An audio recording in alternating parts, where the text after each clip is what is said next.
Hello, hi guys! Magandang hapon sa inyong lahat. This is your Rodriguez Mamasigari Channel, a faith healer, also mata reader. So ngayong hapon na to, tignan natin sabihin sa iyo ng ating mga gabay. So this is a weekly gabay for the month of March 22 hanggang March 28 for the sign of. For the sign of Aquarius. So Aquarius, welcome sa my channel. Ano kayong messages, advice na spirit guides ang ating masasaga for today's video? Kanino kayong energy or kaganapan sa buhay ng mga Aquarius signs ang ating mahagilap. So guys, this reading is a journey lamang, hindi lahat makaka-resonate. Kunin lamang po makaka-relate sa inyo. And comment down below kung kaninong energy ang ating nasagap. And of course, don't forget to like and subscribe my channel and hit notification bell for more videos of the request. Maraming salamat po sa mga walang sawang pagsuporta sa aking channel. Lalong-lalo na ang hindi nag-i-skip ng ads, saway pagpalaan kayo ng Diyos at may kapal. Siksik liglig na goon mapaw na biyayang manong balik sa inyo. So let's see guys, what is the messages, advice sa iyo ng ating angel spirit for the sign of. For the sign of Aquarius. So let's see and watch this. Ano kaya kaganapan sa buhay ng mga Aquarius signs ang ating mahagilap? So guys, ito ngayon at bubulabugin natin angel spirit. Please give me information po.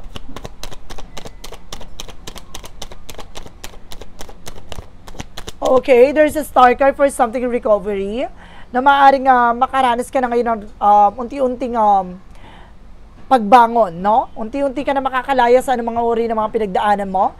There's a healing, no? And there's a Three of Cups with something celebration. Na magkakaroon ka dito ng kaligayahan, na nag-uumapaw.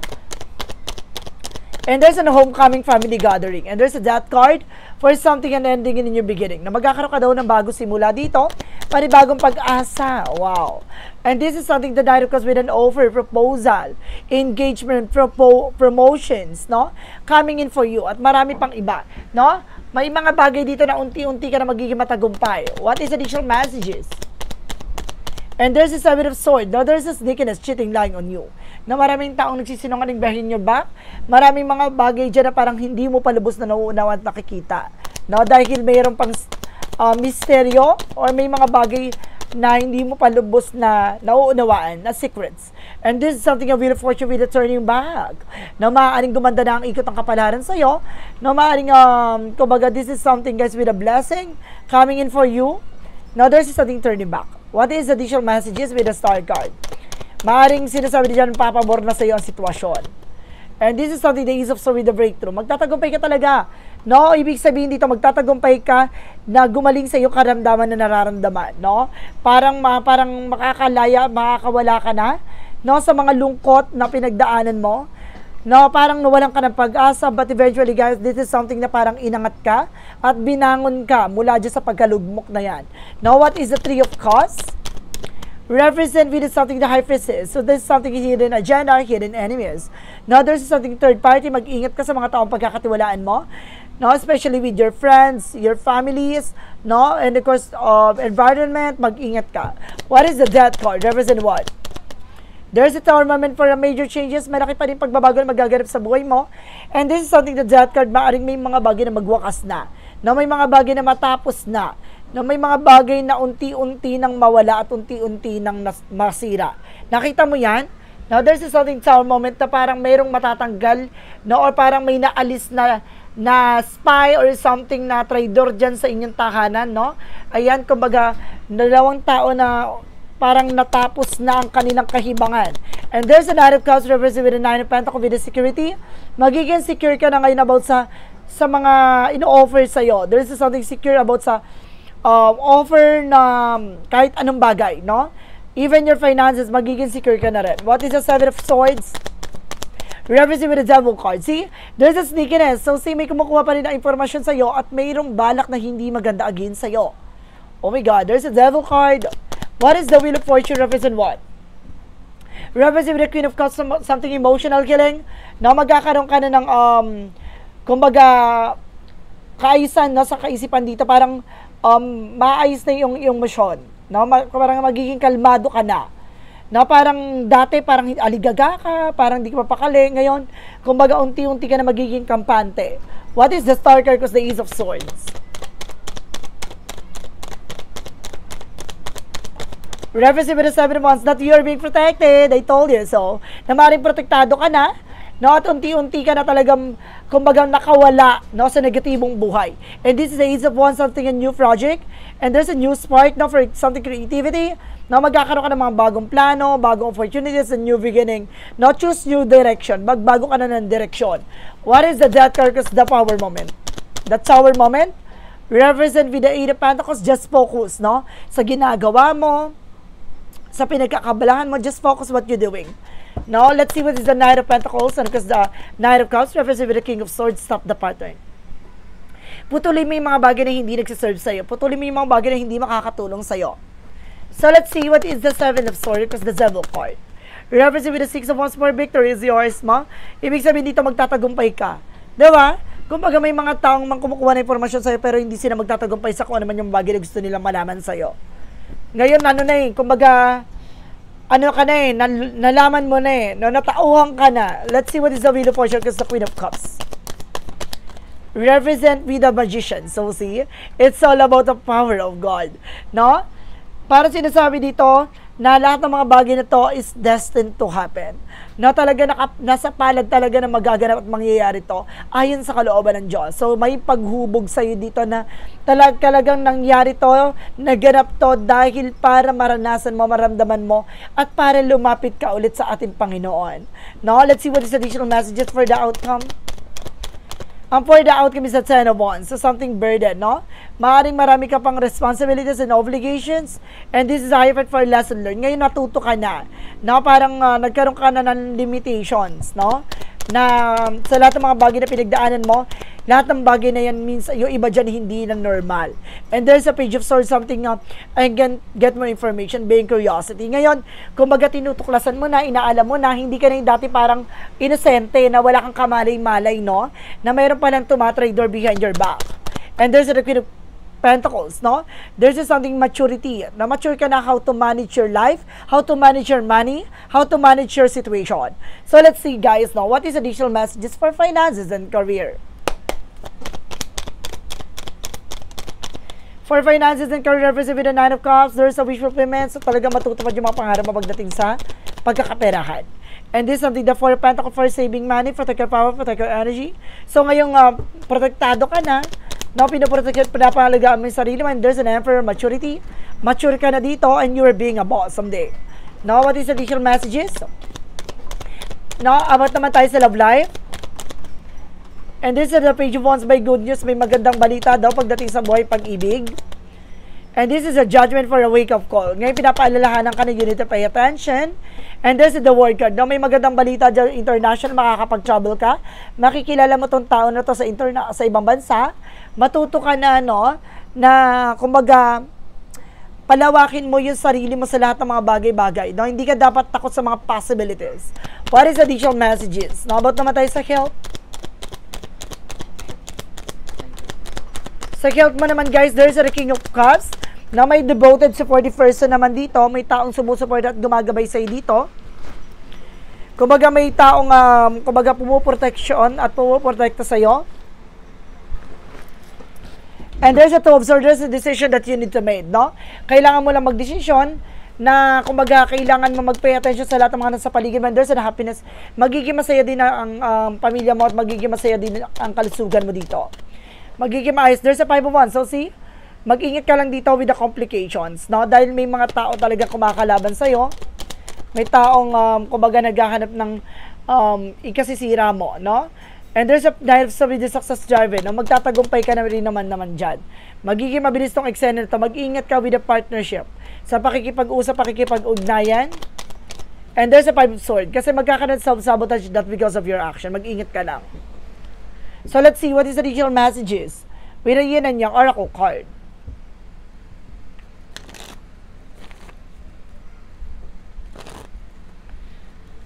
For Yin and Yang Oracle card represent what? And there's a chemistry, guys, no? Talaga may chemistry kayo na person mo.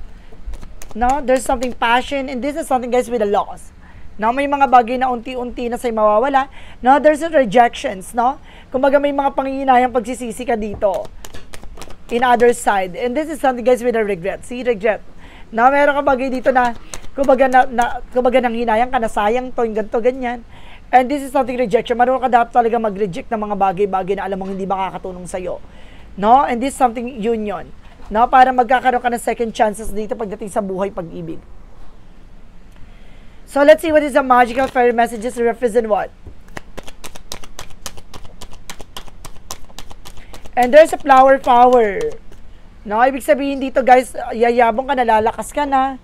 There's an healing powers dito, a new career. Magkakaroon ka ng bagong career daw dito. New business venture. Let's see what is the additional messages for synchronicities.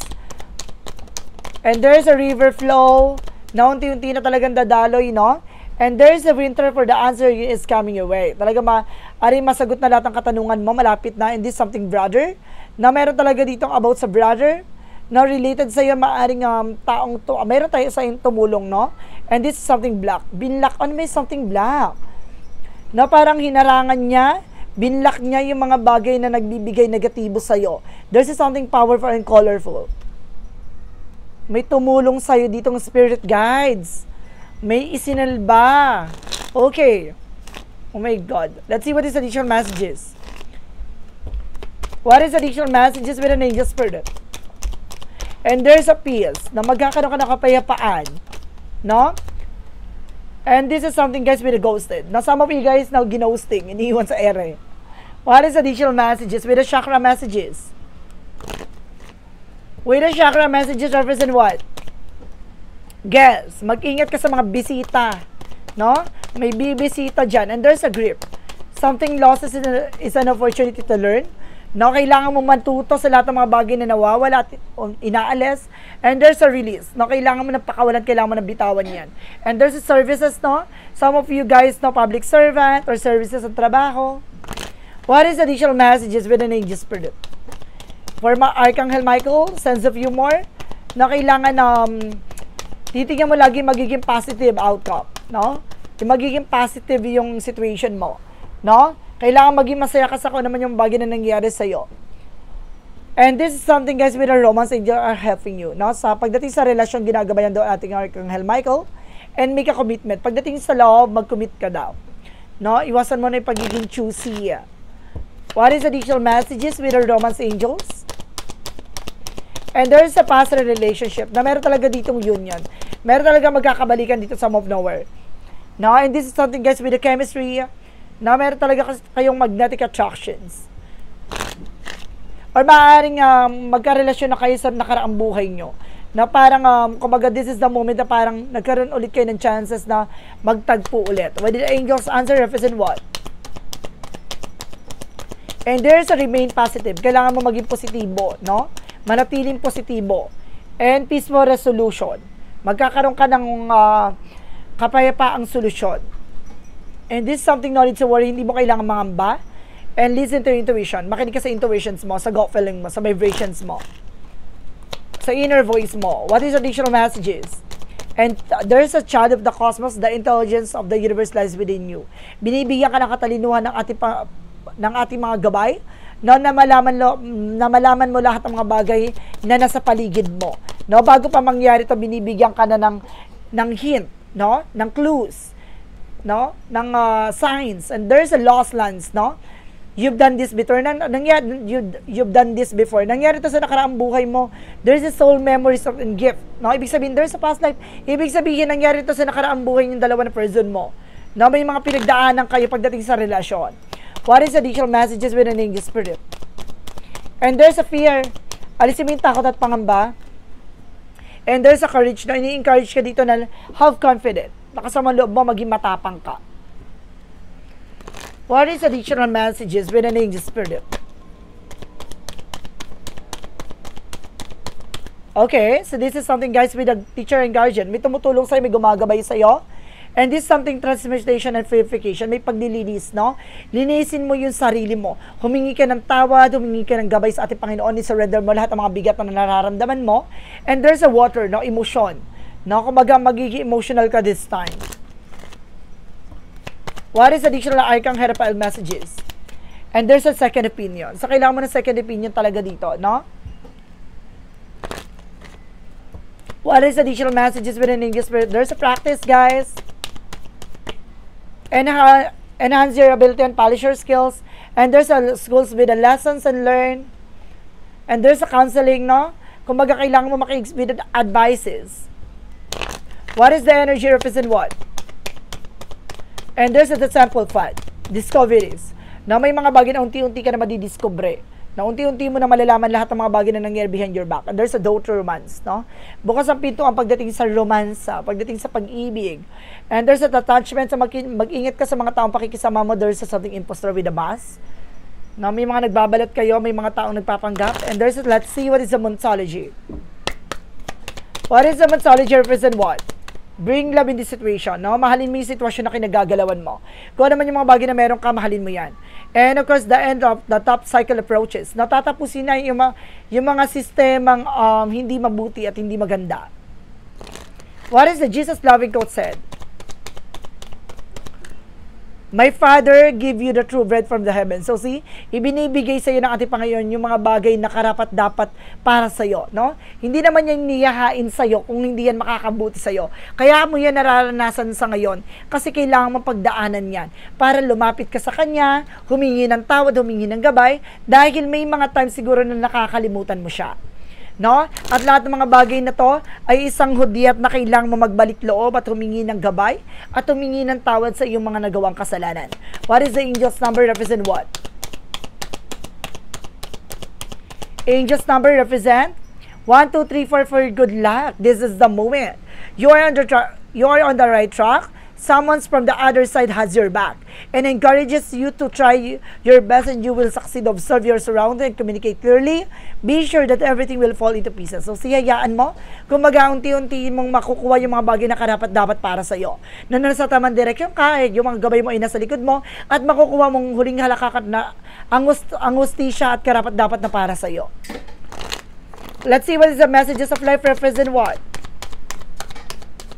Ang messages of life represent truth. No, lahat ng mga bagay katotohanan dito ay babahagi na. Today, I discover my greatest truth is within me. It is the divine force that whispers from my inner self. I listen to that voice closely, putting aside my controlling mind. In this way, I find all the answer I am looking for.